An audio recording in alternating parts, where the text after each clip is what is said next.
Ben, boa tarde a todas e todos. Damos comezo entón a sesión de tarde desta xornada sobre que facer cos lugares de memoria.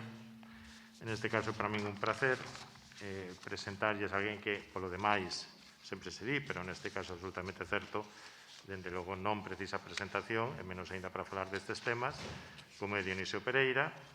Como é coñecido, Dionisio Pereira é un historiador de referencia dende hai moitos anos, nos máis en diversos temas, pero empezando polo anarquismo, do que, sen dúbida, o historiador do anarquismo galego por excelencia, o movimento agrario, o movimento sindical mariñeiro, que eu sei que tamén é outra das súas fortes querenzas, a represión, sobre todo na provincia de Pontevedra, últimamente tamén temas relacionados con Galicia, a Guerra do Rif, a Guerra de África, en parte por circunstancias persoais que o levaron a aquelas terras do sur, coas que sei que se vai manter unha forte relación.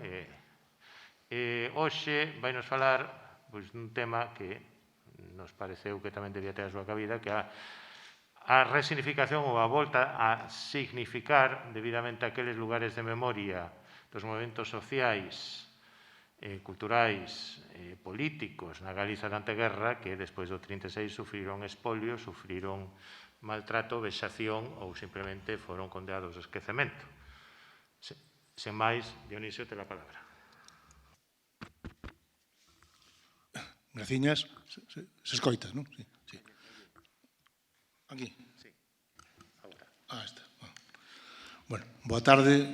Antes que nada, agradecer ao Consello da Cultura Galega, ao Concello de Sada e a Asociación Cultural Irmáns Suárez Picallo, o convite, poder estar aquí en esta xornada tan esclarecedora.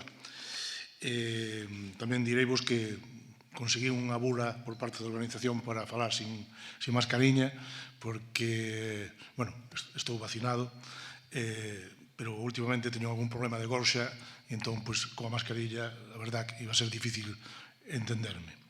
Ben, antes de comenzar directamente na temática, quixera facer unha brevísima referencia.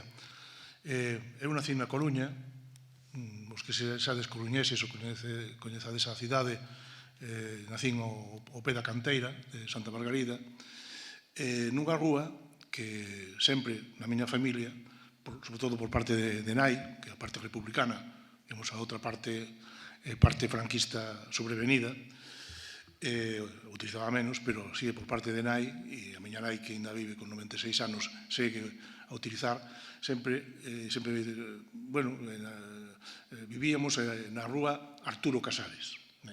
Arturo Casares Quiroga, irmán de Santiago Casares Quiroga, foi un abogado republicano moi significado en canto ás loitas operarias, foi concretamente o abogado dos represaliados coruñeses despois da folga xeral de 30-31 de maio de 1901. Eso obviamente eu non o sabía, pero eu sempre nacín na rúa Arturo Casares, sempre. A rúa actualmente, e dende hai, dende o ano 36 exactamente, chamase Cidade de Lugo. Pero eu desde pequeniño nunca entendí como é que vivindo en Cidade de Lugo eu realmente nacera na rúa Arturo Casares. Ben, aí está a tumba de Arturo Casares Quiroga, no Cementerio Civil da Coruña. Simplemente quixera facer esta breve referencia porque esa memoria que a miña nai atesourou, posiblemente, coa miña xeración xa desaparezca, xa morra. É un exemplo máis do que vou a falar agora. Ben, afirma Fernando Rosas, que é un dos historiadores máis prestixiados de Portugal, textualmente: non há memorias obxectivamente puras, há memorias que conflictúan, que se tentan anular, en última análise, quer se queira ou non, que toman partido. Se acreditamos nisto, polo de valar da nosa historia social e política de anteguerra, transitan en conflito diversas memorias, e canda elas as súas respectivas representacións simbólicas e asociadas.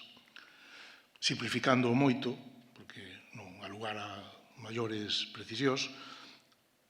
En estas memorias podemos situar dúas principais: a hexemónica das élites da Restauración, facilmente recoñecible e perceptible, e a memoria das capas populares que ata a Segunda República, e tras unha delongada xeira emancipadora, reclamaban o seu lugar nos asuntos públicos.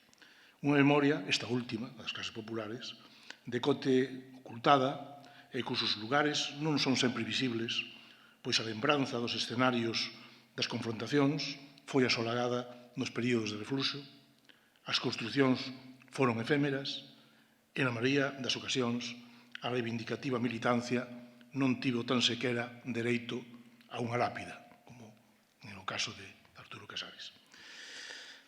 Así, aos poucos, vinculadas aos idearios republicanos, galeguistas, agrarios e obreiristas, as humildes construcións, a iconografía e os diversos imaginarios asociados á dura confrontación social que protagonizaron foron deixando pegadas no espazo e no tempo ao longo do territorio galaico. Unhas pegadas situadas sempre en sitios discretos e periféricos, de cote neses singulares lugares de memoria que son os cementerios civís, tamén chamados cementerios de disidentes, ou tamén nos recunchos dos cementerios católicos ou en determinados centros de traballo. Estas pegadas, sempre segregadas das prazas, das alamedas e tamén das avenidas principais dos cementerios urbanos, ocupadas todas elas, sen apenas excepción, pola recargada monumentalidade inseparable das clases que detentaban en exclusiva o poder económico e político. Vos dades un paseo por Coruña mesmo e sabedes tamén a situación de estas ambas dúas memorias. Ao tempo, a crudeza da confrontación social provocou así mesmo o paso continuado do activismo agrario, republicano e obreirista polas diversas prisións provinciais e de partido, que tamén se converterán, tempos andados, en lugares de infausta memoria da represión franquista. Vamos a ver algúns exemplos. Un monumento dedicado aos mártires de Carral, unha parte tamén desta memoria destas capas populares.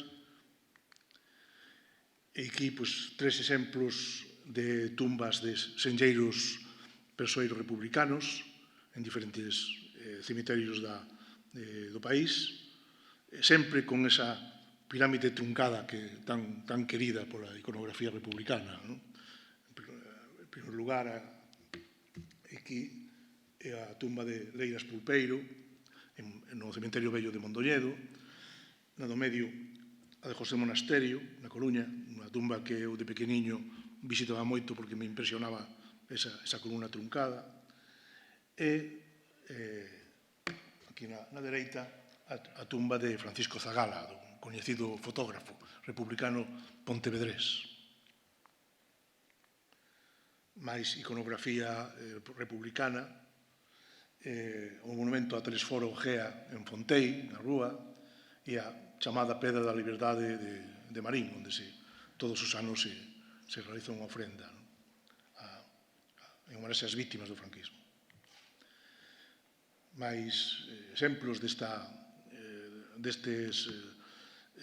imaginario colectivo vinculado ás capas populares, o coñecido monumento dedicado aos mártires de Sobredo, realizado por Camilo Nogueira Martínez no ano 1932, depois falaremos un poquinho máis deste monumento, e a desaparecida Casa do Pobo da UGT, edificada en Vigo no ano 1911.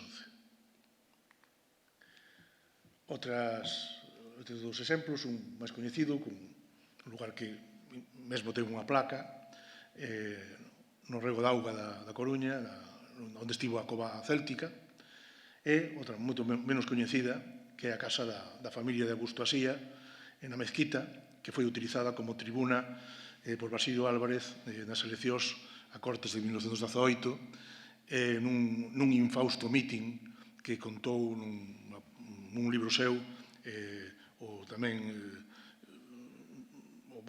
Luis Antón de Lormet, que foi un un escritor de desgraciado final.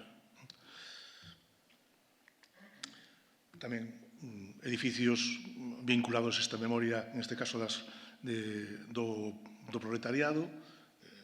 Obviamente non podía faltar, estando aquí, a fábrica de tabacos, o que queda da metalúrgica de Vigo, que unha parte agora da fachada foi rehabilitado, e o Arsenal de Ferrol, que se conserva prácticamente igual, e que, ainda que é un lugar militar, foi tamén un lugar de afoutas as estacións operarias. Velaí, como estaba no ano 92 a Casa do Pobo da UGT, dos canteiros da UGT de Caroi, en Cotobade, hoxe, afortunadamente, rehabilitado. Ainda se conservaba, cando fixemos a foto, aí o rótulo, non o veredes, pero Casa del Pueblo.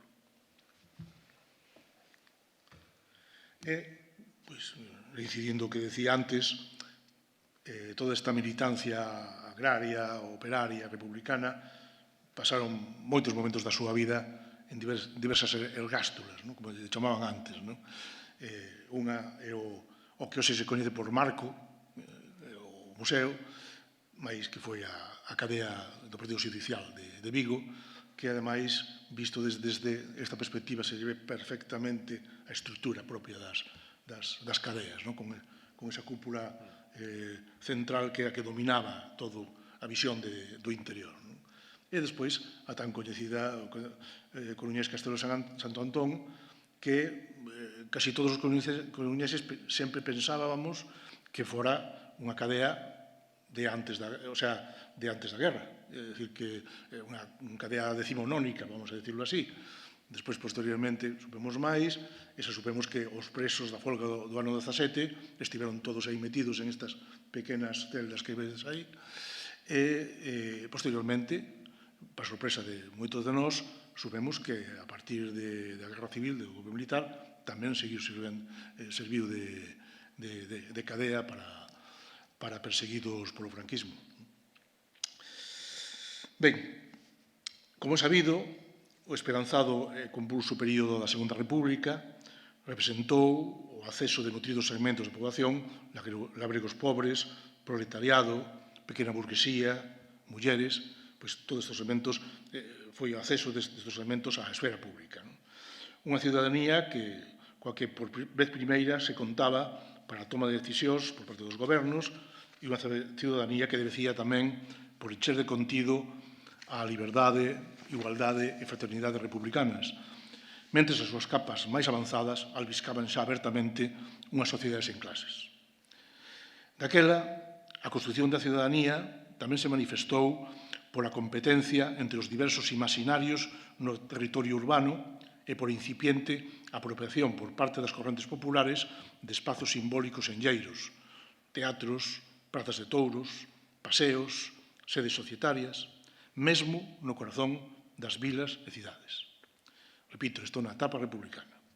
Así mesmo, a diversidade dos espazos que foron escenario dunha cesa loita de clases que tivo tamén duracións punitivas e tamén o renovado nomenclato republicano das rúas reflectiron todo isto, estas diversidades de espazos da loita de clases e o novo nomenclato republicano das rúas reflectiron por breve tempo a mudanza social que significou a Segunda República.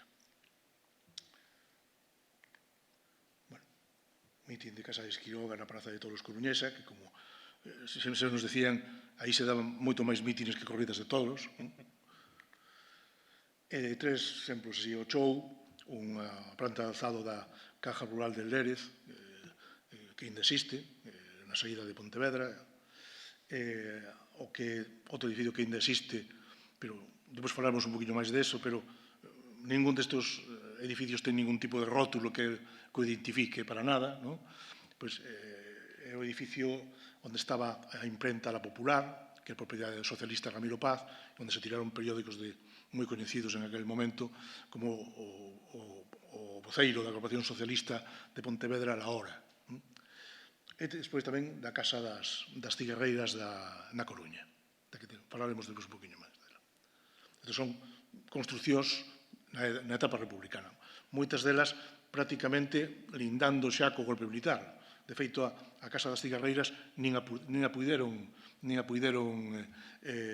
inaugurar. O sea, o golpe veu antes de rematarse totalmente as obras. Ben, un elemento de memoria moito menos coñecido, pero que, bueno, non quería deixar de poñelo aquí. Esta vista desde o ceo, desta pequena edificio, que é un quiosque. En este quiosque, que está situado de maneira estratégica, porque é escalinata de Santa Lucía, o sea, por aquí estaría a fábrica de tabacos, e aquí estaría o muro e o peirao do leste, de maneira que esta escalinata é a que todos os días percorrían para arriba e para baixo as traballadoras, as cigarreiras e os traballadores do Porto Coruñés, que moitos deles vivían no daquela populoso e hoxe desfeito barrio de Santa Lucía. Ben, pois aquí, en este pequeno quiosque, o líder cenetista, José Villaverde, despois de deixar a Secretaría Regional Gallega da CNT, fundou un centro de suscripcións que chamou La Libertad e que até hoxe ten chegado a nós unha folla de propaganda que afortunadamente está salvaguardada no fondo de Nomes e Voces.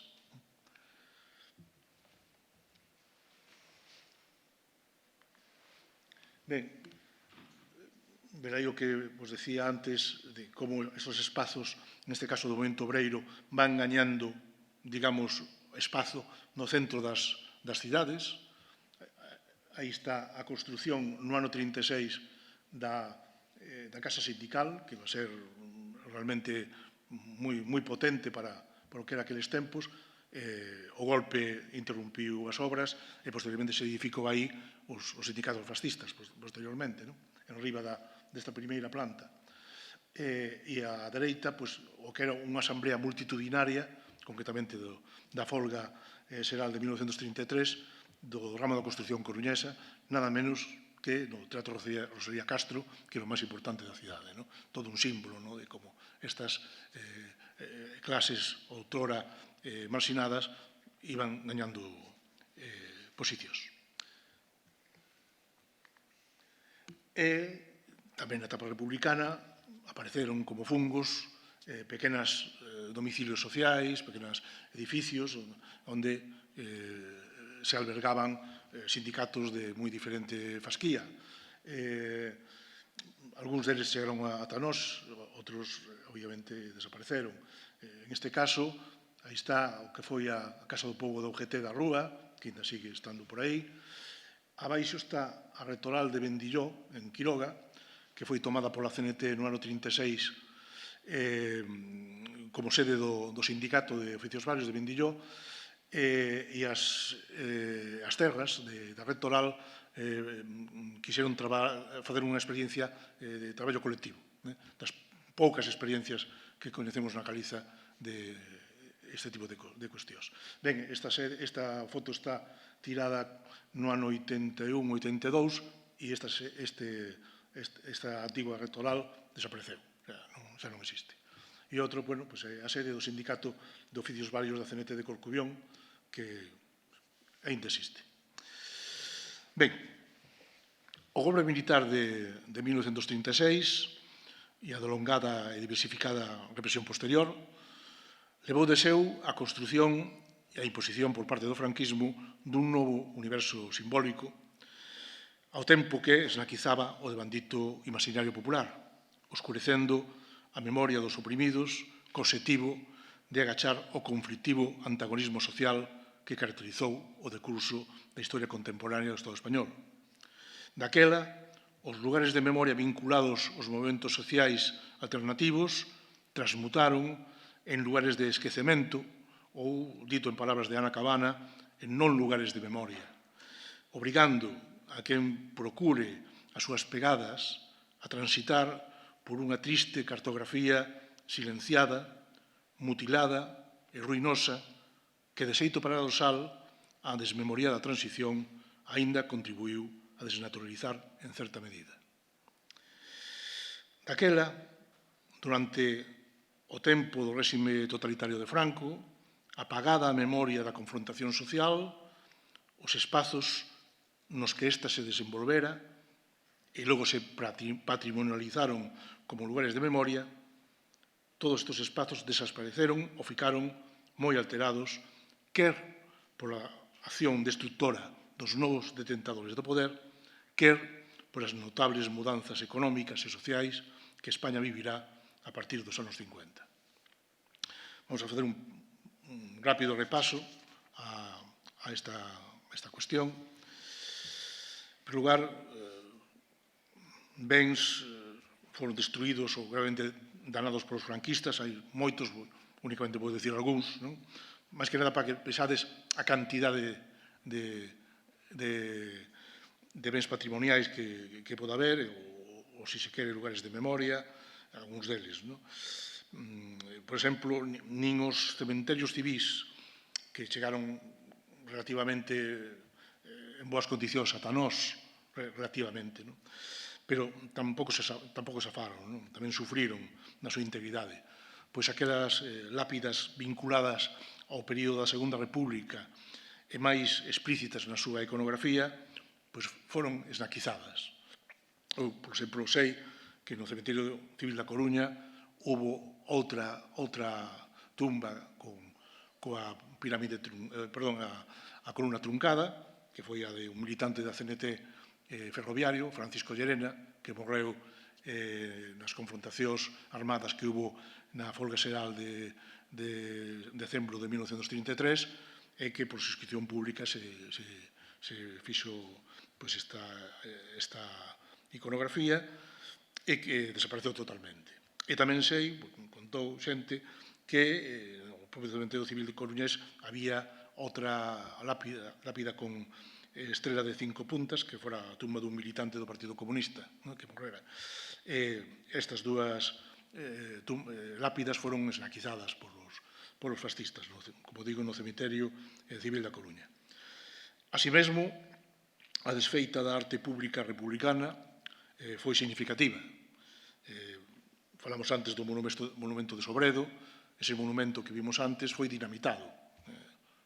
Ao tempo que se ilegalizaban as sociedades agrarias, ese monumento foi meteronlle unha carga de dinamita e destruírono parcialmente,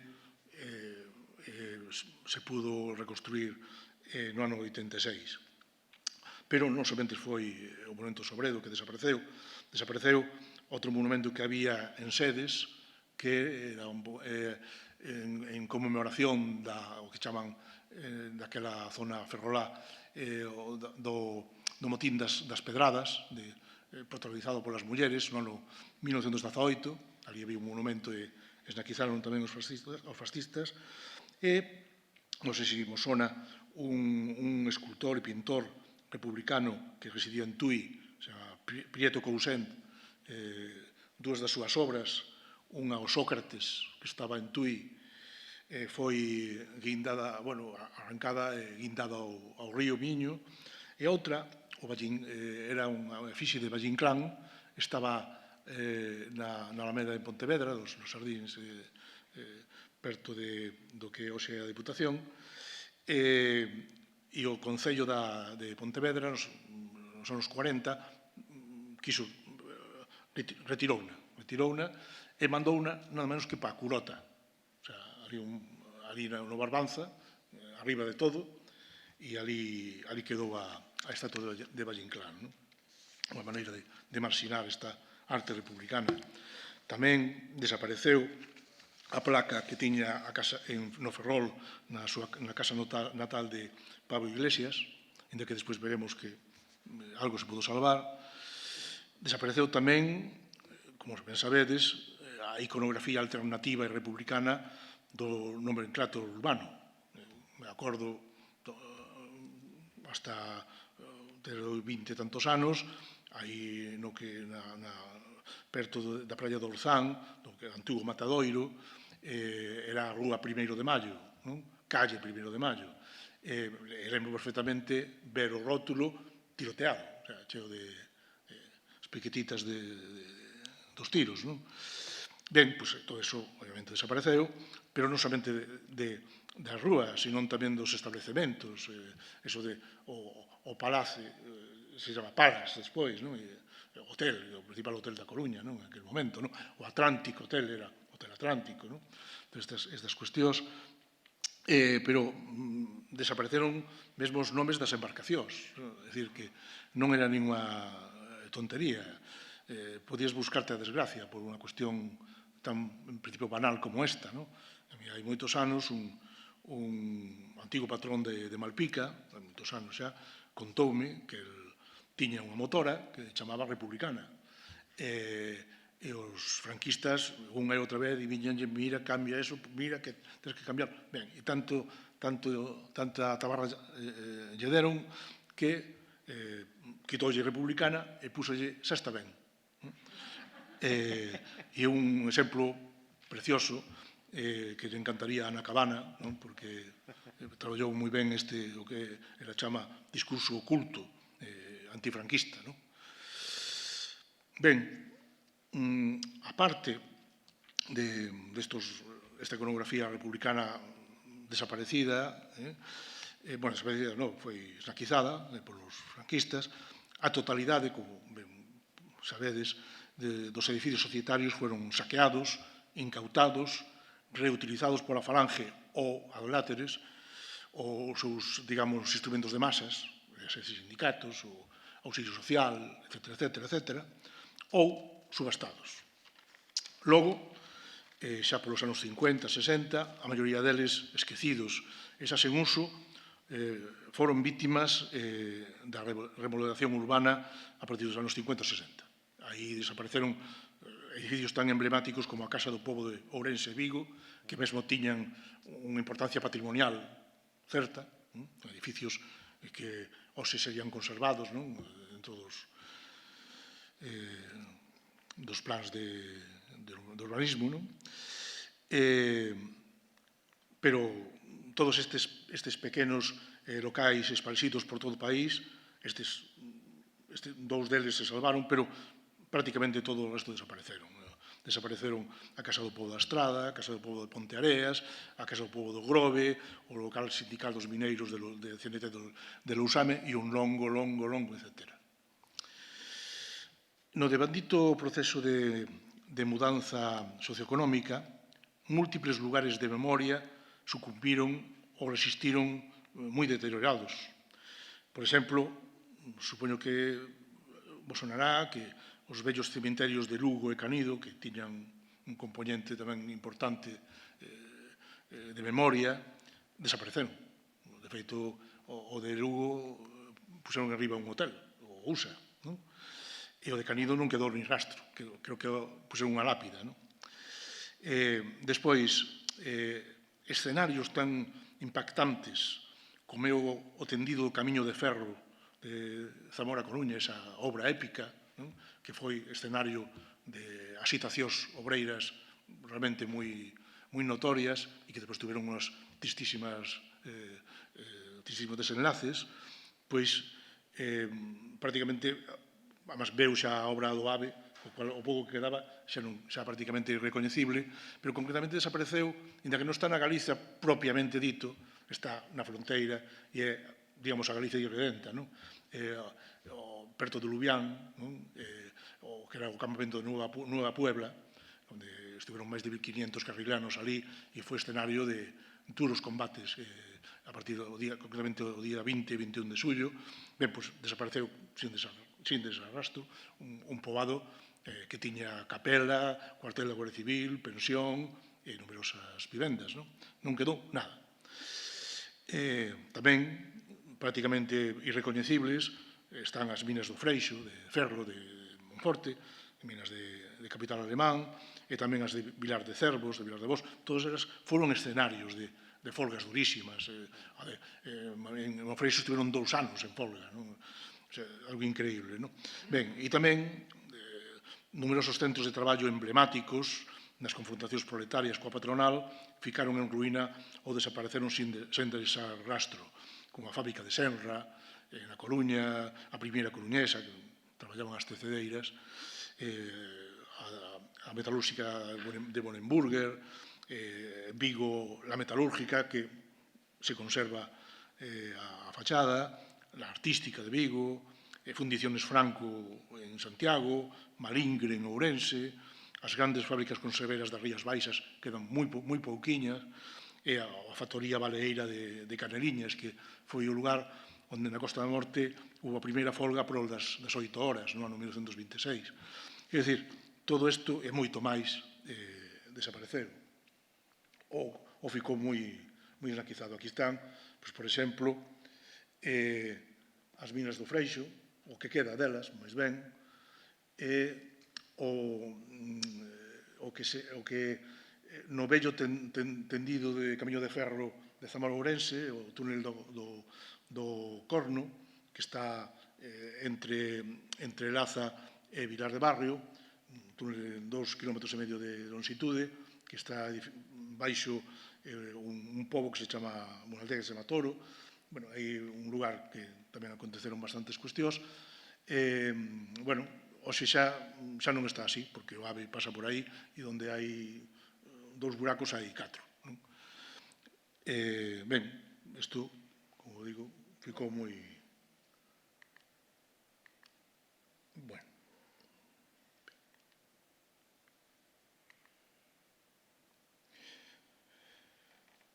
Bueno, como... Este se me quitou do sitio. Isto é, bueno, na etapa republicana, vou non dicir, porque ten interese, unha das iniciativas máis interesantes que tiveron lugar últimamente en canto a reapropiación de elementos vinculados á memoria, concretamente das prisións, foi a rehabilitación, bueno, en certo sentido, a reapropiación das cadeas de Coruña e de Lugo, non? Pero, calquera das dúas tentativas moi louvables por outro lado, esquecen que esas cadeas xa eran lugares de memoria, porque por aí pasaron, antes do golpe militar, moitos militantes operarios, non? En este caso, a esquerda se ve a visita no ano 1934 de compañeiros da CNT aos presos que están aí na cadea da Coruña, e na outra, na dereita, son presos, en este caso socialistas, de Ferrol, que están no castelo de San Felipe tras o fracaso da Revolución de Outubro de 1934. É dicir, que estas prisións son lugares de memoria antes e despois do golpe militar, cousa que, como digo, ficou un poquinho esquecido. Ben, aí está o que era a planta da Casa do Pobo de UGT de Ourense e o que quedaba hai 15 anos da factoría de baleira de Caneliñas, que hoxe xa tan siquiera eso supoño que debe quedar. Ben, con todo, hai algunha excepción e algún elemento senlleiro daquel imaginario outsider, pois algúns destos elementos safaron da depuración franquista e chegaron a hoxe pouco modificados. Concretamente, aí está a estatua de Ricardo Mella, erixida en 1925 polo propio Francisco Sorey, un poquinho despois de morrer o ideólogo anarquista, que está no cemiterio de Pereiró, en Vigo. E tamén, á dereita, velaí outra columna truncada, neste caso, monumento ás vítimas da folga xeral de Bandita de 1901, que morreron 8 persoas, concretamente 5 homes e 3 mulleres, que está en un recunchiño moi esquecido e está en regulares condicións do cemiterio municipal da Coruña. Tamén podemos poñer en este apartado de aquilo que se salvou, os monumentos mártires de Carral, en certo sentido estes cementerios civis de Coruña, Vigo e de Pontevedra, etc. Ben, Outros lugares tamén se conservaron, pero agora desposados do seu referente antagonista. Velaí, Mosteiro de Oseira e o Teatro Losada de Ourense. Ben, entre estes lugares que se conservan, pero que ninguén pode sospeitar que ali pasou nada, salvo o que che contan os guías, que non ten nada que ver con que estamos a tratar hoxe aquí, pois o Mosteiro de Oseira, para min sempre me dou unha sensación semellante ao que é a visita á illa de San Simón. Por un lado, a traxedia, e por outro lado, a beleza. Lugares distintos, pero a mesma sensación. Calquera que vaya ao Mosteiro de Oseira, que está rehabilitado en boa medida, e despois de escoitar o amabilísimo guía, que é un dos monxes que vive ali, nunca podrá sospeitar nin que ali pasou o do Baldaquino, que todos coñeceredes, non? Que, ademais, Blanco Amor despois magistralmente, pois, digamos, plasmou en Xente ao Lonxe, nin tampouco que a partir de 1936 ali houve 300 presos políticos que traballaron como forzados ben na rehabilitación do propio mosteiro, ben na rehabilitación, na construción do novo Seminario Maior de Ourense e outras, a propia Catedral de Ourense. É dicir, ninguén poderá sospeitar, porque ninguén o vai dicir, nin tampouco hai ningún tipo de sinalización. Pero isto acontece igual na Praza de Toros de Pontevedra, que é a única que queda non para facer unha vez ao ano unha tourada, non? Pero ali hubo mítines impresionantes dos que se conservan testemunhos gráficos. A propia imprenta La Popular, que vimos antes o edificio, un fermoso edificio de canteiría presidido por a estrela de 5 puntas a la arriba, e que o único que deu lugar, digamos, como elemento de sinalética é un mesón ao que puseron o nome de El Masón. Seguro que sería polas estrellas de 5 puntas, pero non foi por eso. O sea, esa estrella era porque é socialista, o sea, construíron os canteiros socialistas, non masóns. Ben, pois, acontece o mesmo, como vos digo, co Castelo de Santo Antón. O Castelo de Santo Antón é, como sabedes, un museo arqueolóxico, pero non hai ningún tipo de referencia á cantidad.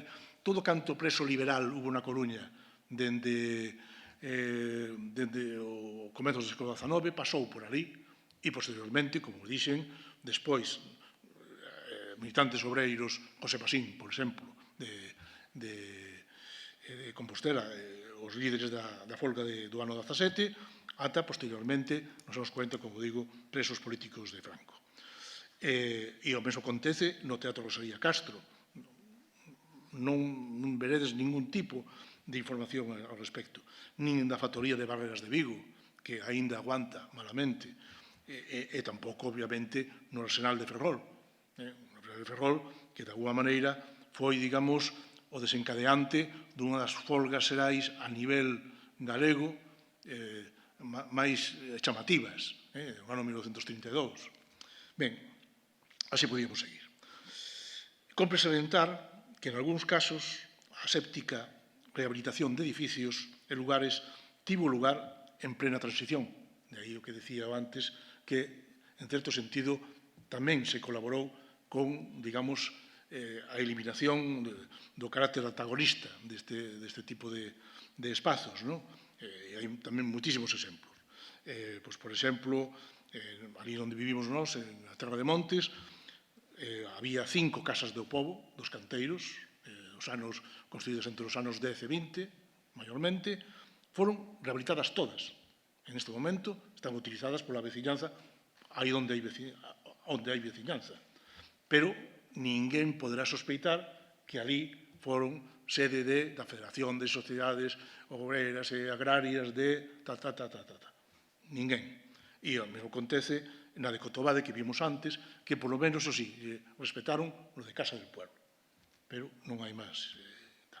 E o mesmo acontece, pois, por exemplo, nos fornos da Ponte Nova, se fuchedes por Vilardí, para Ponte Nova, fornos para procesar o mineral de ferro, non hai ningún tipo de referente da cantidade de loita social que hai detrás dese tipo de espacios, e o mesmo nas áreas etnográficas dos cargadoiros da Inso en Viveiro e de Ribadeo, tamén, vinculados ás minas de ferro, e que foron rehabilitadas hai 15, 20 anos, ben rehabilitadas, pero desprovistas de calquer tipo de información.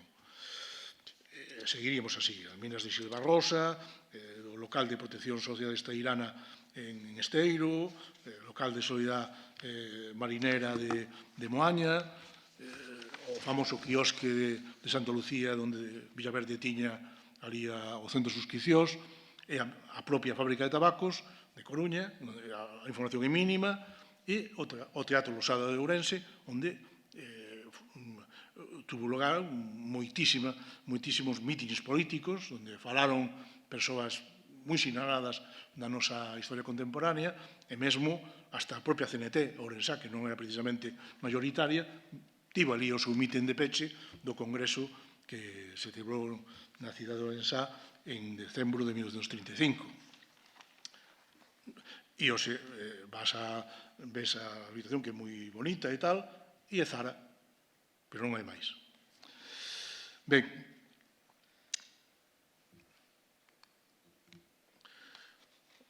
de todas maneiras, cabe sinalar que a partir de 1978 vaise producir, Mario de Bandito, unha tímida e inacabada reapropiación individualizada de algúns referentes de memoria por parte dos herdeiros directos ou indirectos daqueles movimentos alternativos vinculados ás confrontacións político-sociais anteriores á Guerra Civil. Así, o monumento a Pablo Iglesias, que está no cantón de Molins de Ferrol, aí está no medio, reutilizou aquela placa que os franquistas retiraron da casa de Natal, e aí está. A Casa das Cigarreras da Coruña, reedificada, como dixen antes, un poquinho antes do golpe militar, que foi, por decirlo así, recuperada polo UGT e por unha asociación cultural que se chama As Cigarreiras. E tamén acontece, aí está a Casa do Pobo de Darbo, que agora é un local municipal, onde está a Escola de Música, e tamén, á esquerda, o local da Juventud Lerezana, que neste momento é o local da Asociación de Veciños de Lérez, ali en Pontevedra, e que, bueno, unha asociación de veciños que se sinte claramente herdeira destas loitas agrarias que caracterizaron a esa parroquia pontevedresa. Ben, tamén houve, como dixen antes, a reconstrucción parcial do monumento esculpido polo escultor Camilo Nogueira durante a Segunda República, na lembranza das vítimas de Sobredo. Tamén se repuso un novo memorial en Sedes, en lembranza do motín feminino das Pedradas, houve colocación de senllas placas en conmemoración das masacres de Nebra e Sofán, se recuperou a Casa Museo de Casares Quiroga na Coruña, etc. Remato xa. Segundo a opinión de Fernando Rosas, as tarefas da memoria son, obviamente, indisociáveis da sociedade que queremos, como presente e como futuro. Daquela, recuperar a memoria da xente represaliada polo fascismo ven sendo un imperativo xusticeiro e democrático inaprazable, tanto por a súa consideración de vítimas como polo feito de ser herdeiras de proxectos emancipadores de longo percorrido, sustentados por multitudes e alentados por idearios diversos en construción.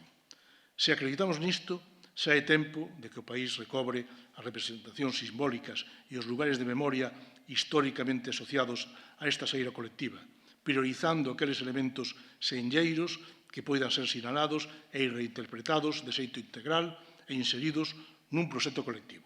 O obxectivo sería, ao cabo, o de posibilitar un debate plural entre as diversas memorias e os respectivos imaginarios, cunha perspectiva de futuro na que, dito en palabras de Walter Benjamin, nada está cancelado. Máis nada, graciñas.